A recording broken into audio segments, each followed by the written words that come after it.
नमस्कार. आवाज माझा वृत्तवाहिनीत आपल्या सगळ्यांचं स्वागत. वळूयाच्या काही ठळक घडामोडींकडे. ठाण्यातील इंडोर स्टेडियम उद्घाटनावरून सुरू झालं श्रेय लाटण्याचं नाट्य. सत्ताधारी आणि विरोधक पुन्हा आले आमने सामने. वाहनांच्या नियमाबाबत आरटीओ अधिकारी सनविज्ञ असल्याचं धक्कादायक वास्तव आलं समोर. आणि ठाणे महापालिका हद्दीतील बेस्ट आणि एनएमएमटी हद्दपार करण्याची अफवा. नगर अभियंत्यांनी केला लेखी खुलासा. ठाणे महानगरपालिकेच्या सुविधा भूखंडावर जवळपास 22 कोटी रुपये खर्च करून ठाण्यातील ढोकाळी इथे आंतरराष्ट्रीय दर्जाचं इंडोर स्टेडियम उभारण्यात आलंय. आता या कार्यक्रमाचं उद्घाटन 8 फेब्रुवारी रोजी शरद पवारांच्या हस्ते होत आहे. असं असताना आता शिवसेना उद्घाटनासाठी उद्धव ठाकरे यांना आणून श्रेय घेत असल्याचा आरोप विरोधकांनी केलाय. तर स्टेडियमचा भूखंड हा पालिकेचा असल्यामुळे स्टेडियमला पालिकेनं अधिक निधी दिला असल्यामुळे हा कार्यक्रम आमचाच असल्याचं सत्ताधारी सांगतायत. त्याच पार्श्वभूमीवर महापौर हरिश्चंद्र पाटील यांनी शरद पवारांना एक पत्र लिहिलं असून 8 फेब्रुवारीचा कार्यक्रम पुढे ढकलण्यात आल्याचं त्यात कळवलंय.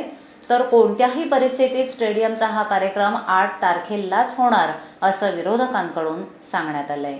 32 कोटी रुपये खर्च करून बांधण्यात आलेलं इंडोर स्टेडियम राष्ट्रवादी काँग्रेसच्या नगरसेवकाच्या प्रभागातील या सुविधा भूखंडावर 5 कोटी रुपयांचा खर्च खासदार डॉक्टर संजीव नाईक यांच्या निधीतून केला आहे. असं असताना भूमिपूजनापासून आता उद्घाटनापर्यंत साध्या पाहणीसाठीही न आलेले सत्ताधारी आता निवडणुकीच्या तोंडावर श्रेय घेण्यासाठी कार्यक्रम पत्रिका छापून झाल्यावर कुरघोडी करण्यासाठीच उद्धव ठाकरे यांना आणण्याच्या प्रयत्नात आहेत. तर सत्ताधारी हा भूखंड पालिकेचा असून पालिका यासाठी 22 कोटी खर्च करत असल्याचं सांगत आहे. त्यावर कुरघोडी करत महापौर हरिश्चंद्र पाटील यांनी शरद पवार यांना पत्र लिहून स्टेडियमचं काम अपूर्ण असल्याचं कारण देत कार्यक्रम पुढे ढकलण्याचं पत्र लिहिलंय. दरम्यान एखाद्या व्यक्तीला आमंत्रित करून त्याचा वेळ घेतला जातो. स्वतःच्या सहीनं निमंत्रण पत्रिका छापण्यास मंजुरी दिली जाते. महापौर हे राजकारण कुणाच्या तरी दबावाखाली किंवा येणाऱ्या निवडणुकीचं श्रेय घेण्यासाठीच करत असतील तर हे निंदनीय असल्याचं विरोधी पक्षनेते हनुमंत जगदाळे यांनी सांगितलं. त्याचबरोबर निमंत्रण पत्रिका या छापून झाल्या असून त्या वाटून देखील झाल्या आहेत. त्यामुळे कोणत्याही परिस्थितीत हा कार्यक्रम होणार असल्याचं स्थानिक नगरसेवक संजय भोईर यांनी खडसावून सांगितलंय. ठाणे महानगरपालिकेतील सत्ताधारी आणि विरोधकांचे कुरघोडीचं नाट्य जेव्हा संधी मिळेल तेव्हा सुरू होतं. आता निवडणुकीच्या तोंडावर पुन्हा एकदा या नाट्याला सुरुवात झाली असल्याचं चित्र दिसून येत आहे. महापौरांनी स्वतःच्या सहींनी एखाद्या नेत्याला आमंत्रित केलेलं आहे. त्या नेत्याला आमंत्रित करून त्याची वेळ मागवलेली आहे आणि त्या नेत्यांनी वेळ दिल्यानंतर महापौरांनी स्वतःच्या सहींनी अशा प्रकारचं निमंत्रण पत्रिका छापण्यासाठी मंजुरी दिलेली आहे.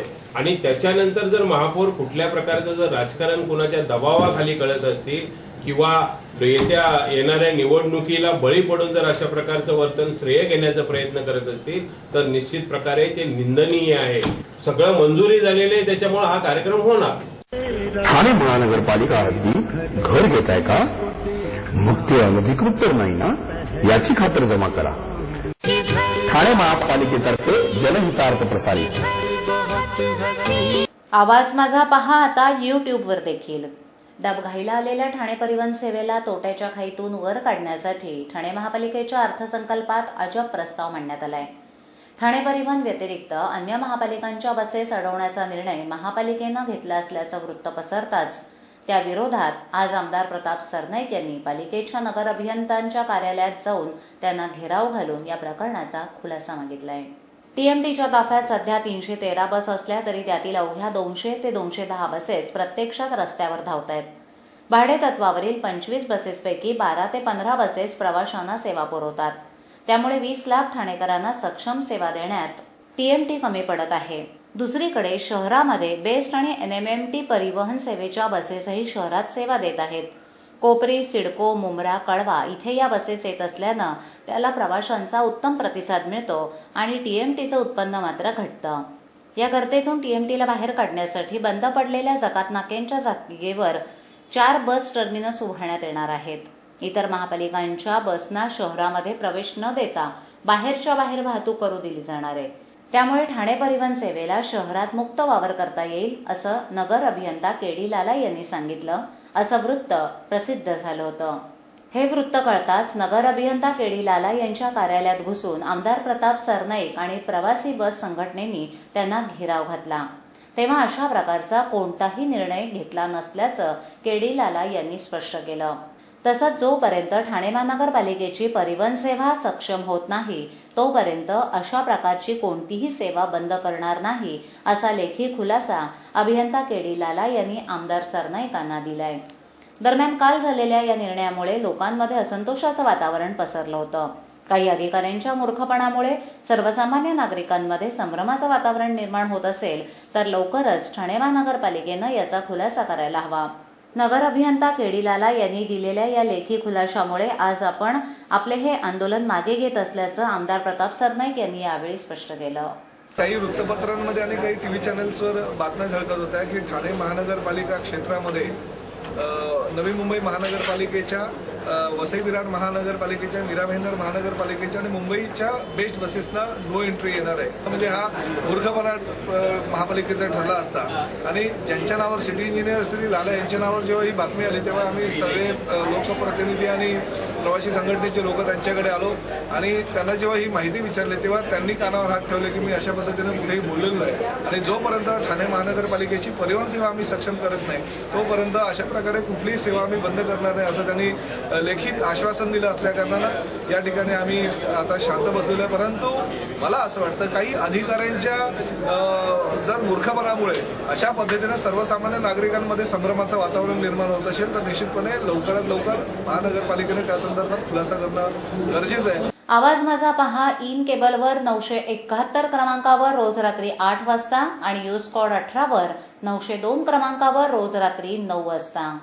रिक्षा चालकांच्या मुजोरीपणाला आळा घालण्यास अपयशी ठरलेले आरटीओ अधिकारी हे रिक्षांना लावण्यात येणाऱ्या आरशाच्या नियमांबाबतच अनभिज्ञ असल्याची धक्कादायक बाब समोर आली आहे.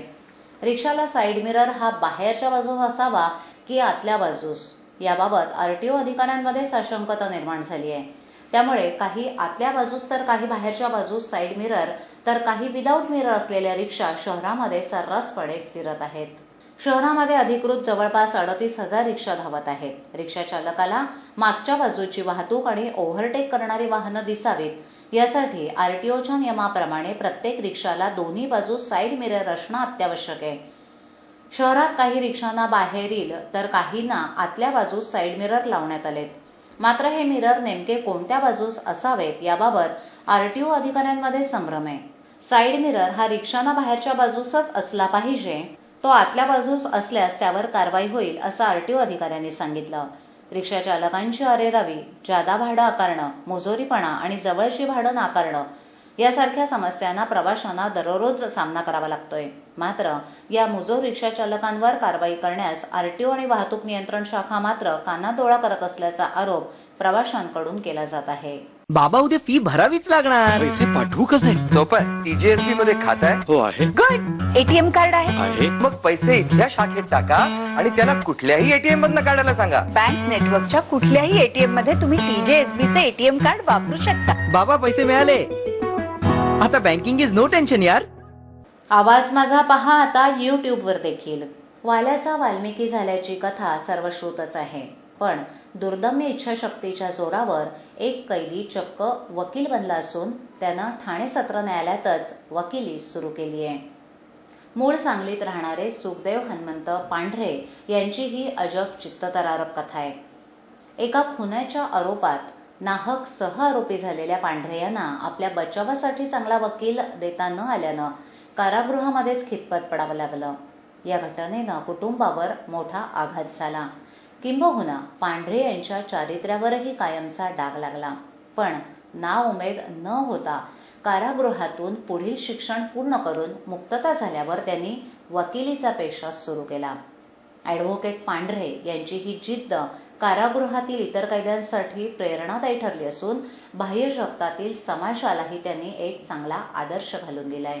सांगली जिल्ह्यातील जत तालुक्यातील शिंगणापूर गावात राहणारे पांढरे यांना 1998च्या सुमारास गावातीलच एका भाऊबंदकीच्या वादात घडलेल्या खुनाच्या आरोपाखाली अटक झाली.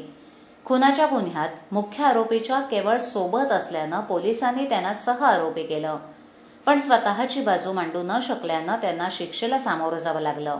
मात्र कारागृहात जातानाच त्यांनी निश्चय केला की आपल्यावरील हा काळा डाग पुसण्यासाठी वकिलाचा काळा डगला चढवायचाच.